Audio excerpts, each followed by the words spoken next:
Today, it's all about the hips. We're looking at injury prevention for the hips. Now, it's no secret that having good hip mobility is so important in moving well through life, at work, and really important for injury prevention. Having tight hips or weak hips limits the way that we move, the way you step up into the rig, the way you even just sit down and stand up off the recliner. So it affects our movement greatly. Having tight hips, a lot of times it's just weak hips. That when we have weaker hip flexors, it presents itself as tightness. So something to think about. If you have been stretching and stretching those hips for months and months with no relief at all, it's time to back up and look at it a little differently. Maybe it's time to strengthen those hips. Also, a lot of times those tight hips or weak hips is just stemming from another issue.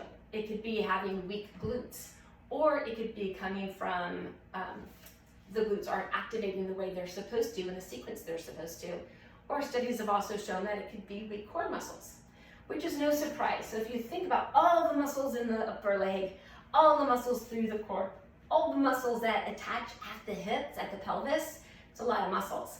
So when those hips aren't moving right, something could be too tight, another muscle, or it could be weakness. So that's what we're going to look at today. We are going to look at self-assessment, some things to do like how are your hips, how are they feeling, it's one side to the other. We're going to look at mobility, we're going to look at strength, and we're going to look at stretching. So let's start with self-assessment of how those hips feel. So stand on up. You're going to balance on one leg. If you're having a wobbly day, hold on to something or a wall so you can keep your balance. Good posture. I'm going to set that timer just for 30 seconds. Now you want that knee at least hip level or above. Don't let that leg sink down. Hips are in line with each other so you're not tilted. Good posture through the torso. And then just hang out here. As you're here, think about how that leg feels. Does it feel really heavy? Is it hard to hold this leg up at this level, hip level or above, or is it no problem? Now again, self-assess. How does it feel? Let's switch legs. Find the balance on the other side. Knee is hip level or above. Hips are in line with each other, so if they're tilted, try to even them out. Good posture, chin's kind of tucked in. Now think about how this leg feels compared to the other leg. Does it feel heavier? Does it feel tighter? Is it a little more of a challenge to hold it here? How does that supporting leg feel? Does it feel a little tight? Does it feel a little shaky? I'm gonna hold it here just for about 5 more seconds.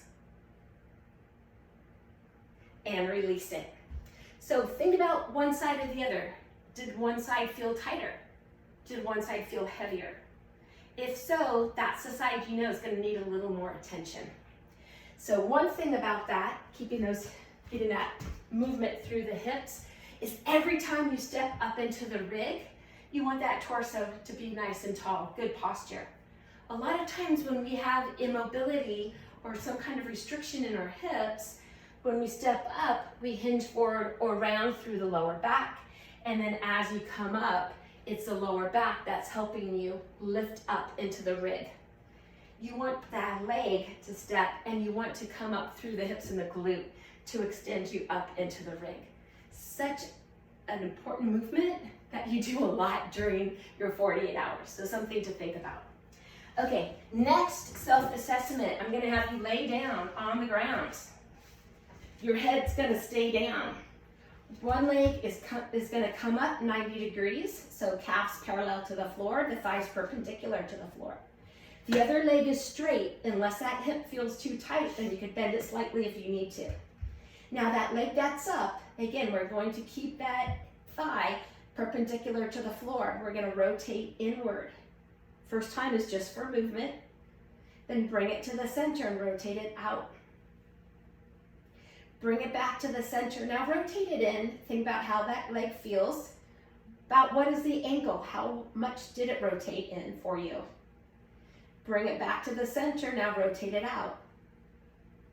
Note about what the angle is. How far did it rotate out? How does that leg feel? Bring it back. Now we're going to switch legs. Bring that other leg up at a right angle. Again, the thighs perpendicular to the floor, those abs are in. First time is just for movement. So you're gonna rotate it in. Bring it back to center and rotate it out. Bring it back to the center, now rotate it in, note that angle. Is it about the same as the other side? Is there a big difference? Do you feel tightness or pinching in the hip? Bring it back and rotate it out. Note that angle. Bring it to the center and release it. So self-assessment, the thing that's nice with self-assessments is if you've been working at mobility, stretching and strengthening for months, you could do a self-assessment at any time and see if it's working. If I'd say 4 to 6 weeks have gone by and you've been consistently having mobility, strengthening and stretching and there's been no difference, you know that you need to change it up a bit. That maybe what you're doing isn't working, that you need to change the strengthening or change the stretching and see maybe a different muscle group that you need to add in to get those hips strong with the mobility. And when it's a self-assessment, you can do it at any time. You don't have to make an appointment with a therapist or a trainer. You could just go from one side to the next, see how it's moving or not moving, and see how it feels. Okay, now we're gonna go into mobility. Mobility work comes before your workout, before exercise, before your sport. The whole goal on mobility work is to get the muscles and get the joint working and moving the way you want it to hopefully reduce the risk of having an injury during your exercise or sport. So it's getting that movement back in. Mobility work is movement work. So we are going to start on one knee. Bring that other leg out about 90 degrees. There's a number of ways that you could do this. So you're going to keep that torso tall and you're going to drive into that side and come back up. If your ankle is really tight, if that's not comfortable, maybe bring it out a little bit more. If you want to get a little mobility work through your ankle, maybe bring it in a little bit more. If your knee goes over your toe, that is fine, unless it's causing you knee pain. If it causes you knee pain, make it bigger. If you have a lot of mobility through the hips, bring that leg out a little more so you can have a greater range of movement. You could also grab a kettlebell. You can have it down low as you do this movement, or you can have it holding it up close to your torso. What you do to one side, yep, you want to switch and do the same to the other side. So you're going to turn that leg out as much as you can, torso's tall, and you're going to drive into that hip and that foot and come back up. So that is one mobility drill that you could do. Next one, we're going to have that leg straight out. Now, as you come down and backing up, you're not going to sit on that leg. Hips are going to drive back and come back up. That foot could be flat, it could be on the heel. Again, the whole thing is to be getting movement through those hips. You can also hold a weighted object or into your torso as you come down and up. Again, what you do to one side, you want to do to the other side. Another great tool for mobility work is the band. All the stations have a number of bands and it depends on what works better for you. There's some that are thicker that work excellent for people. Everyone's a little different. So with the band, you want an attachment point somewhere low. Hip level would be ideal if you're kneeling, but a lot of times we don't always have that option. So you would have it attached to something sturdy that's not going to fall over on you. And there's a number of ways you could do this. So this one, we're just going to imagine that it's attached. You can have that leg bent. You're going to have the band right where you bend, so high up on that hip. Kind of come sideways so you can hopefully see. Option one, so if it's attached to me sideways, and it's pulling sideways, I'm coming down and up. And I could come side to side. I could have this hand down, I could have the back leg straight as you wiggle that front leg or front hip. The attachment point can also come from behind you. And again, with that leg up, same thing. You can come forward and back. You can hold it here and kind of side to side with those hips. Now, that leg can also be on the knee. If the attachment point is behind me, you can have one leg bent. You can have both legs down, coming into that child's pose movement, coming back up and pushing against the band. I could also have this leg down and attach sideways and coming side to side.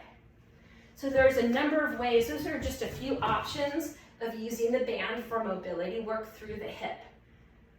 In theory, it's going to help pull that humerus out of that joint a little bit and help it move without pinching.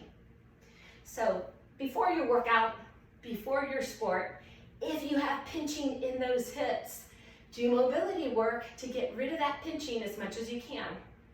If the pinching is extreme, obviously that movement, you might say you're squatting and you have a lot of pinching.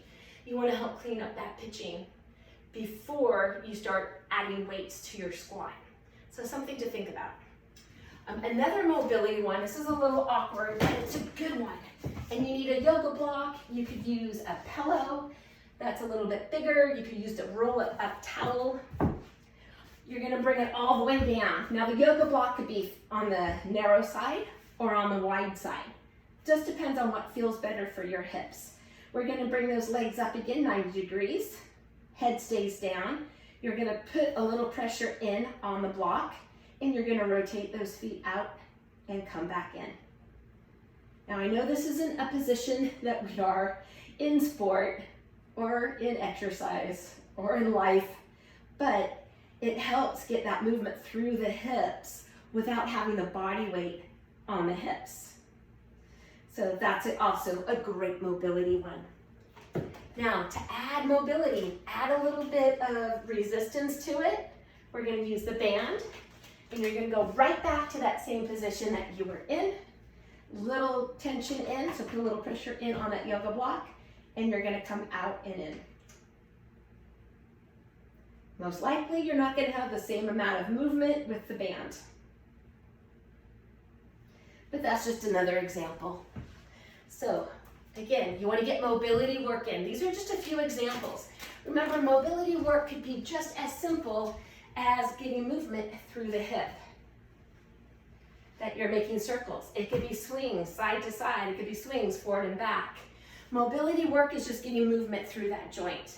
So start with something. Those are, again, just a few examples of many options that you have. Now we're gonna look at some strength using the band. I chose using the band because all the stations have the band and they're easier exercises. So something that you could just grab that band and hopefully add them into your workout routine. And again, this is just a small sample. If we're gonna look at all the ways to strengthen those hips, we would be here for well over an hour looking at all those exercises. So grab a band. Green one is moderate. All the stations have the yellow's easier.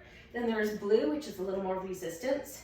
And we are going to start with it right around your shoes, right around those feet. You want those feet facing straight ahead. Then you're gonna lift one knee. As you lift that knee, it comes right in line with the hip. Tap it down. You can have all one side. You can alternate sides as you go. You can even have a squat into that knee drive. I'd say anywhere from 8 to 12, 2 to 3 sets for each side. So that's one option, having that knee drive with the band. Now next one, we are going to have, let's have it around our ankles and we're gonna have a monster walk. So when it comes to the band, you always wanna control the movement of the band. If the band is up above your knees, it's gonna be a little bit easier than if it's around your ankles, which is a little easier than if it's around your feet. But it also depends on the band. The green band's easier than the blue band. So if you're doing this with the blue band, you're like, wow, around my ankles is a little too much, bring it up above your knees. Now on the monster walk, you're gonna keep tension on the band.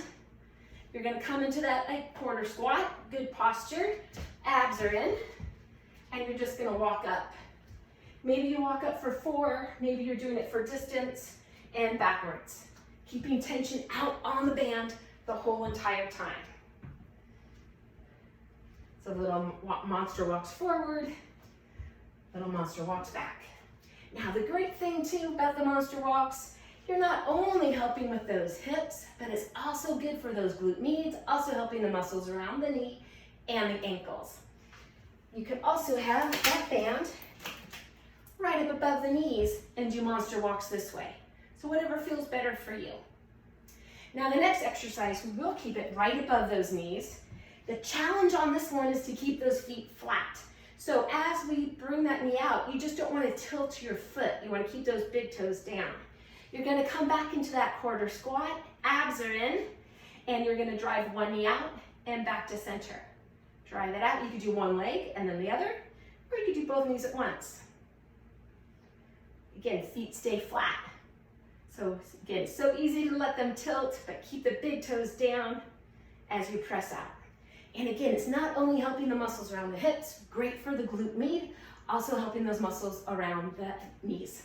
So many more muscles than just the muscles around the hips are working. So great exercise. Next one, we're gonna keep the band right there, right where it was. Kind of the same thing, we're gonna pop into a bridge. So you're gonna be flat on the floor, feet are facing straight ahead, about hip width apart. You're gonna pop those hips up, tuck the tailbone, tighten those glutes. Weights on the shoulders, so it's off of your neck. Then we're gonna keep the feet flat, just like we were standing, and we're gonna bring those knees out, control it on the in. Out, control it on the in. Again, 8 to 12, 2 to 3 sets. And release it. So those are just a few examples using the band. Other things that are so simple, if you think about those hip flexors, you could be in a V-sit, also known as a boat pose in yoga. Those muscles are working. You'll also feel it in that rectus abdominis. If you are propped up, you could also have a double leg lift. So you could be hanging from a bar, you could be propped up, both legs lifting and lowering. Great for those hip flexors, also working that rectus abdominis. If those are a little easy, you could add a dumbbell or a medicine ball on those legs. So you have so many options of working those muscles through the hips and helping them get stronger. Now remember too, walking hills, walking stairs, running stairs, great to keep those muscles strong. So that's always an option. With these exercises, if you're thinking, wow, okay, I might do some of those, how do I fit those in? You could do them after your mobility work, pre-workout. You could sprinkle them in between. So if you're doing any kind of circuit, maybe you have monster walks and then you have some other exercises and maybe sprinkle them in between. Or you could have them at the end, at the very end of your workout. There's benefits to have them in the beginning, there's benefits to sprinkle them in, and there's benefits to having them at the end. So mix it up every once in a while. The one thing to think about is having them at the end is you have to focus in on your form. When those muscles are tired is usually when we're more prone to having an injury or an issue with the way that we move. Being a firefighter and you're on scene or even at the drill tower, you don't have the luxury to say, you know what, I'm gonna sit down and let my muscles relax a little bit just so my movement could be better, so I won't be at the same risk of injury. You don't have that luxury. You want your muscles to work properly for you with good movement patterns, even when they're fatigued. So sometimes work them when they're fatigued, but you have to focus in on your form. That way you're gonna get good habit, because whenever your mind is on the task at hand, your body's gonna move with whatever's habit for your body. So you want good movement habits, good movement patterns without having to think about, is my knee turning out, or how is my back, is it nice and long? You want it to be habit.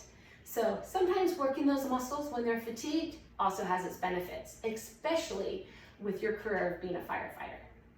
Okay, let's go into stretching. We're gonna have some basic stretching. We'll go from one side to the other. Let us start on our knees. From here, you're gonna bring one foot forward quite a bit, tuck the tailbone, lengthen up, draw those ribs in and hinge forward. With the right leg down, you're gonna push forward through that right hip, squeeze that right glute. Now you wanna keep that back glute tight. Just to show you the difference, stay in this position and relax the back glute. Now tighten that back glute. Most likely, as that glute is tightened, you're gonna feel that stretch through the front of the hip. So we're gonna keep that glute tight, keep those ribs in, so no arching of the back. With the right knee down, we're gonna bring the right arm up, turn the palm out a little and reach. Think about opening through those ribs. While you're here, we're pushing through the hip and squeezing the glute. Now, even this stretch, there's a lot of different ways you can execute it. This is just one of many. We're gonna release it, bring it up, flex that front foot, and drive it back. This is where yoga block could also come in or something to lean on. So if you're here and it's not comfortable, you can lean on that yoga block. You're gonna drive those hips back, nice long back. You wanna feel the stretch from the glutes, down the hamstrings, down the calf. If your calf muscles cramp easily, relax the foot. If not, keep that toe up and feel that stretch through the calf.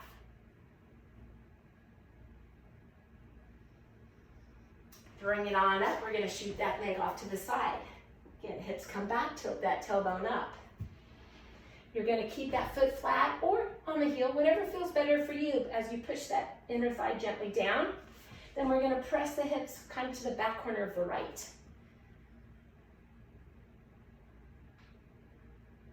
Now, if a stretch is painful, you wanna ease out of it.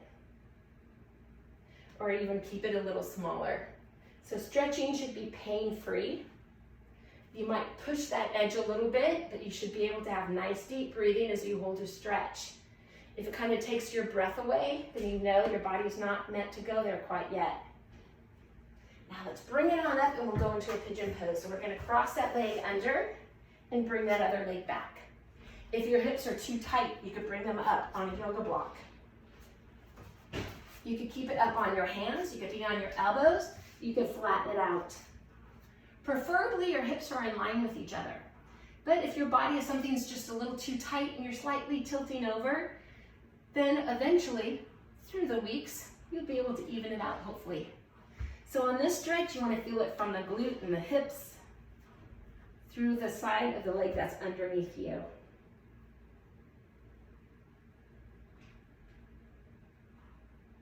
Holding a stretch anywhere from, say, 20 to 30 seconds. If one side's a little tighter, you could come back to that side and do it again, or maybe hold it there just a little bit longer. Let's bring the hands underneath the shoulders and do the other side. So we're up on our knees, bring that other leg forward, tuck the tailbone, lengthen up, draw those ribs in, hinge forward. Yep, we're keeping that nice long back, so no arching of the back. Pushing through that left hip, tighten that left glute. Since the left knee is down, we're bringing the left arm up, turn your palm out, and reach. Feel a little opening through the ribs on the left side, still pressing through that left hip, still squeezing that left glute. Then relax that arm, bring it up, let's flex that right foot, drive those hips back, tilting that tailbone up a little. And again, you can lean on a yoga block.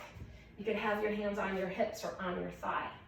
But you do want to keep that back long, so avoid being rolled over, but lengthen that spinal column all the way through the crown of the head. As you're here, again, you want to feel that stretch from the glutes, down the hamstring, down the calf. But again, if your calf cramps easily, relax the foot. If not, keep that toe up. We're going to ease out of that stretch. Go sideways, kick that leg off to the side, hips come back, tilt that tailbone up. If you don't feel much of a stretch here, push those hips kind of back to a diagonal to the left, pressing that inner thigh down.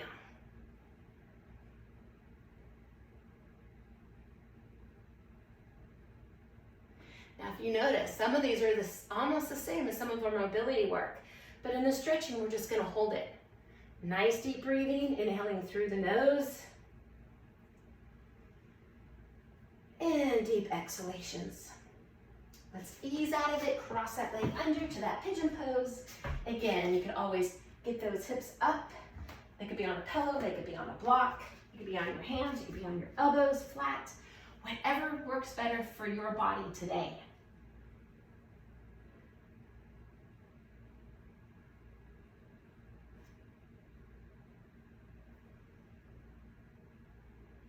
keep those hips even so you're not tilted to one side or the other, at least as much as you can.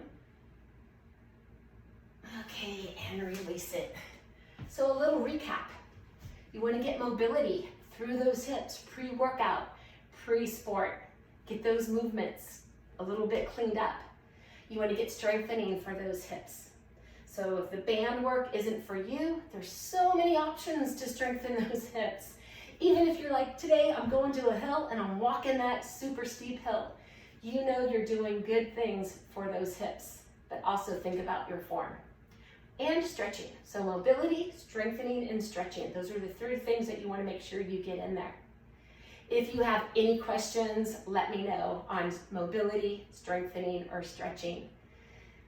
So again, those are just little snippets of so much that it's available out there, so many different exercises, so many different stretches. You have to find what works for your body and helps start making a difference. So start those things, get those hips moving.